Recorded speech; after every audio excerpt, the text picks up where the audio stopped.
Hello students, এই Momita ma'am. আশা করি তোমরা সকলেই খুব ভালো আছো। Welcome back to our channel. আজকে আমি তোমাদের 4th সেমিস্টার মেজর ইংলিশের পেপার 7 থেকে তোমাদের ইউনিট 2 শুরু করব। তোমাদের কিন্তু ইউনিট 2টা পুরোপুরি কিন্তু হচ্ছে এপিক পোয়েমের উপরে রয়েছে।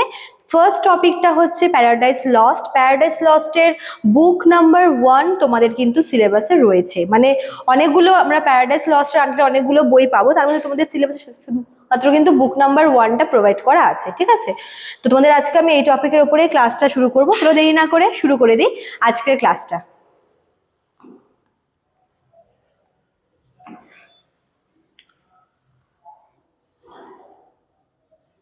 দেখো কি বলেছে, Paradise Lost is an epic poem written by John Milton. তো এটা হচ্ছে জন মিল্টনের লেখা একটা এপিক পোয়েম। ঠিক আছে, paradise lost. In book 1, Milton tells the story of how Saturn and his followers were defeated by God and thrown out of heaven.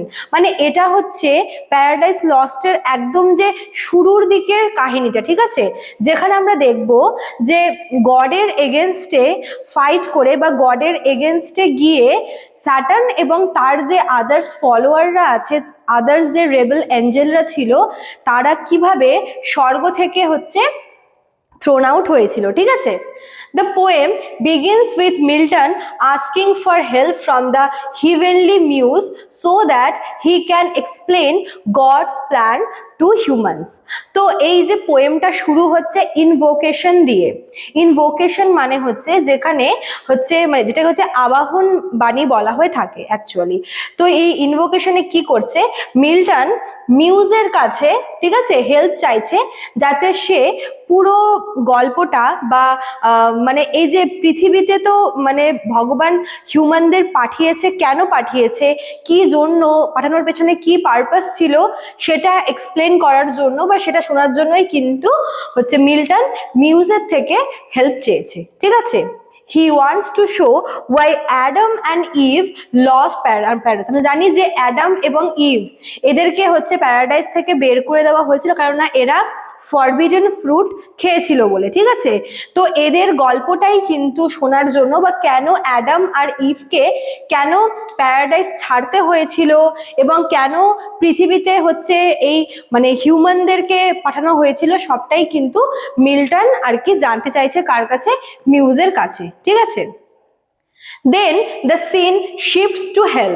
তো প্রথম মানে পার্টে আমরা দেখব, যখন মানে বুক নাম্বার 1টা শুরু প্রথমে আমরা দেখব যে সেখানে পোয়েট হচ্ছে মিউজের কাছে হেল্প চাইছে যার যেন পুরো বিষয়টা তাকে বলে, যাতে সে বুঝতে পারে যে কেন হচ্ছে মানে হিউম্যানদের আর কি পৃথিবীতে পাঠানো হয়েছে এবং অ্যাডাম আর ইভ এদের ডিটেলসটা শোনার জন্য কিন্তু বলতে পারো হেল্প চেয়েছে। ঠিক আছে, নেক্সট আমরা দেখব যে পুরোপুরি সিনটা চেঞ্জ হচ্ছে।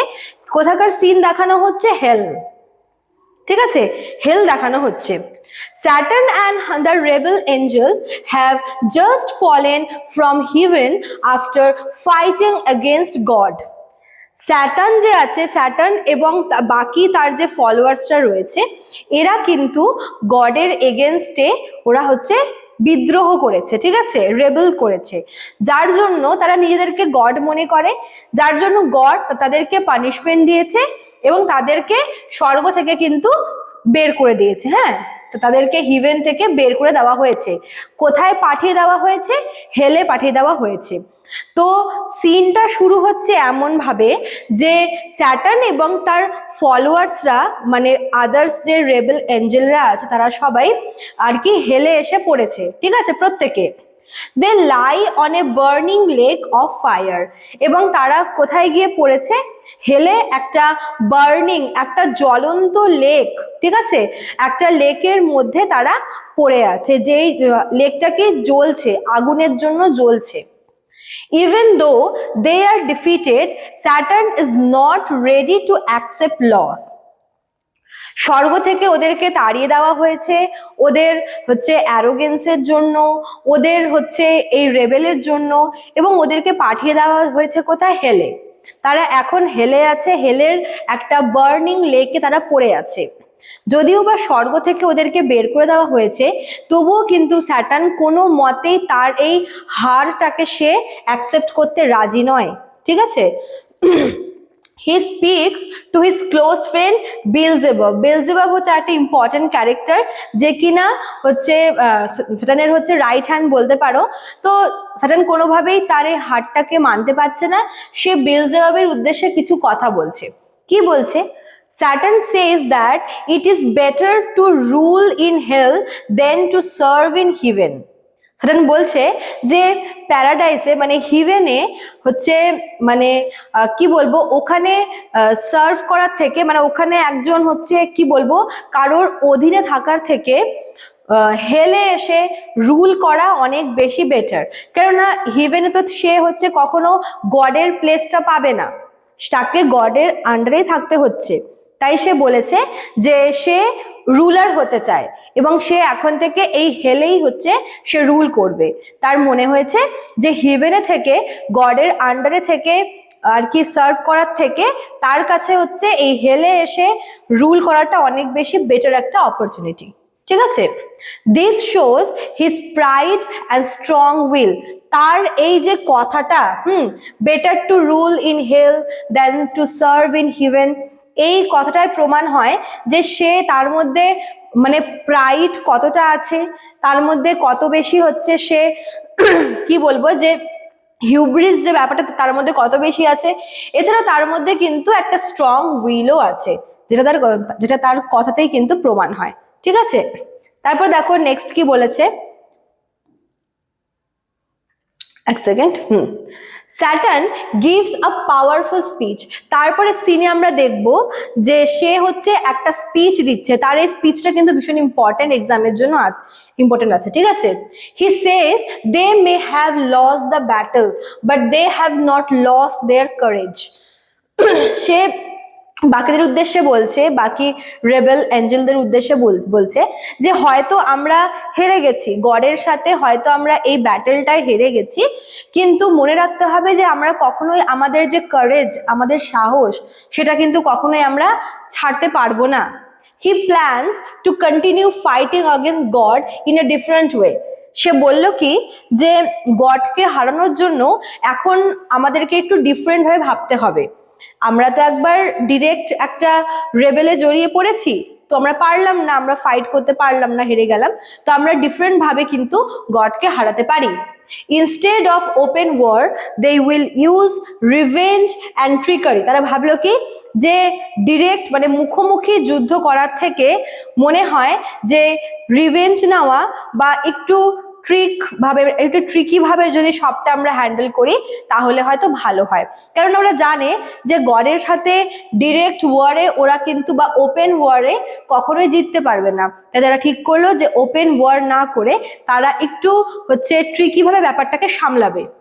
He believes that their minds are strong enough to make hell feel like heaven. সে বলল যদিও বা আমরা এখন হেলে আছি, তবুও আমাদের নিজেদের মাইন্ডটাকে, নিজেদের মনকে এতটাই স্ট্রং, এতটাই শক্ত করতে হবে যাতে মনে হয় যে আমরা মনে হয় হিভেনেই আছি। মানে হিভেনটাকে মানে হেলটাকে আমাদের এখন থেকে হিভেন হিসেবে ভাবতে হবে এবং আমরা এই হেলেই হচ্ছে রুল করব। ঠিক আছে, after this the fallen angels built a great palace in hell called pandemonium. এটার সিগনিফিকেন্স রয়েছে, এটা তোমাদের এক্সামের জন্য ইম্পর্টেন্ট।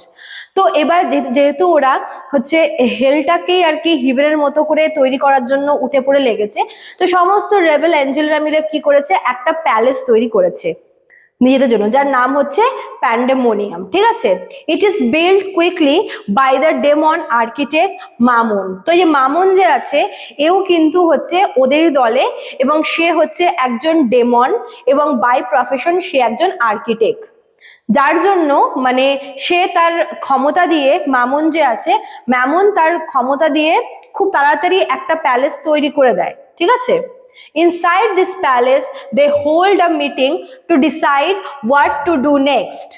এবং সেই মিটিংটা মানে সেই প্যালেসের মধ্যে তারা একটা মিটিং রাখে, সমস্ত ফলেন এঞ্জেল, সমস্ত ডেমন, সমস্ত মনস্টার, ইভেন সেখানে বেলজেবাব থাকে, আর থাকে হচ্ছে স্যাটার্ন।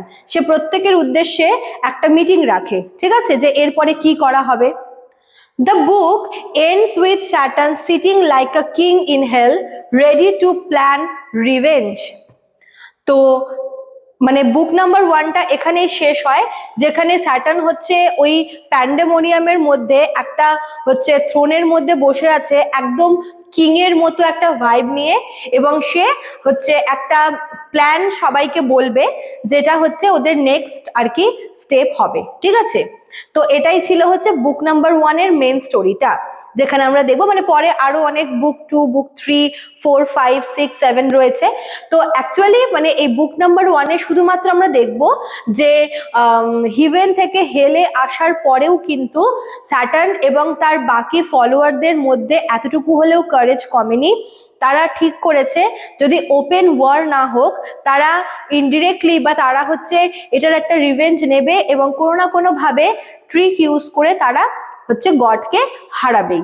তার জন্য তারা কি করছে, তারা হচ্ছে হেলটাকেই হিভেনের মতো ট্রিট করছে।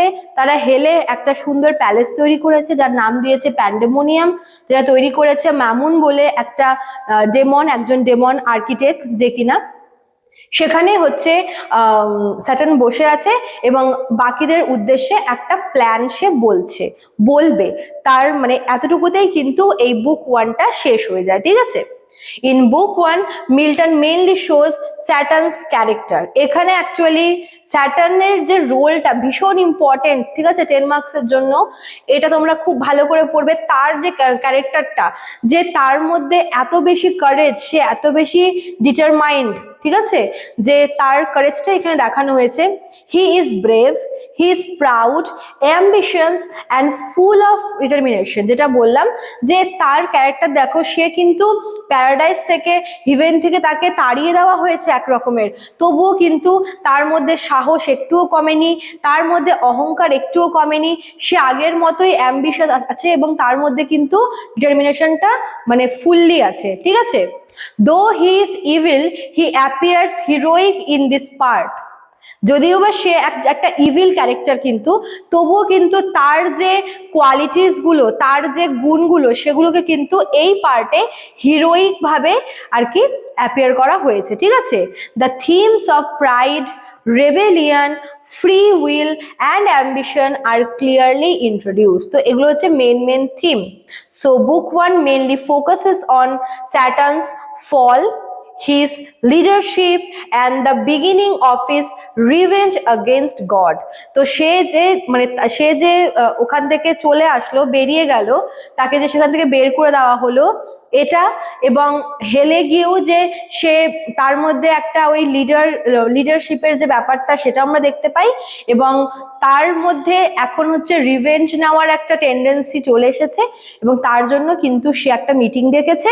সেই মিটিংয়ে সে বলবে যে এরপরে কি হতে চলেছে বা নেক্সট প্ল্যানটা কি, সেটা হচ্ছে বুক 2-এ রয়েছে।